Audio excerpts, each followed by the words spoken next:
ప్రతి ఏడాది ఎన్నికలు జరిగితే జనాలకి సమస్యలు చాలా వరకు తీరిపోతాయి అనుకుంటా. సాధారణంగా అధికారంలోకి వచ్చే ముందు చెప్పే హామీలు మళ్ళీ ఎన్నికలు వచ్చే ముందు చేస్తూ ఉంటుంటారు. సరే, దాంట్లో పరిష్కారాలు ఇవన్నీ జనాలు కూడా వాటికి మోసపోతుంటారా లేదా అనేది చూస్తూ ఉంటుంటారు. ప్రతి ఏడాది కూడా పంటలోకి అంతకుముందు 3 నెలలు 4 నెలలు పడేది చంద్రబాబు గారి టైంలో. అంటే ధాన్యం కానీ ఇవేమన్నా ప్రభుత్వం సేకరిస్తే ఆ డబ్బులు వేయడానికి 3-4 నెలలు పట్టేది. దాన్ని విమర్శిస్తూ మేము అధికారంలోకి వచ్చాక 40 రోజుల్లోనే చెల్లిస్తామని చెప్పారు జగన్మోహన్ రెడ్డి. ఇంతకుముందు సరిగ్గా పడలేదంటూ తెలుగుదేశం పార్టీ విమర్శలు చేసింది. అనేకసార్లు పెద్ద ఎత్తున పత్రికలు కూడా రాసుకొచ్చింది.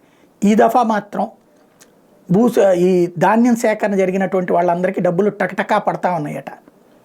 స్థానికంగా చెప్తున్నటువంటి లెక్క అయితే 10 రోజుల నుంచి 20 రోజుల్లోపే పడిపోయినాయట చాలామందికి డబ్బులు. తూర్పు పశ్చిమ గోదావరి లాంటి చోట్ల కూడా పడ్డాయట డబ్బులు.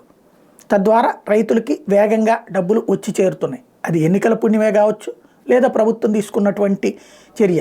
గత ఏడాది ఎంత ఇచ్చారు, ఏ టైంకి ఇచ్చారన్న దాన్ని బట్టి ఇందులో ఏది వాస్తవం, చంద్రబాబు టైంలో అది కరెక్టా వీళ్ళది కరెక్టా అన్నది తెలుస్తుంది.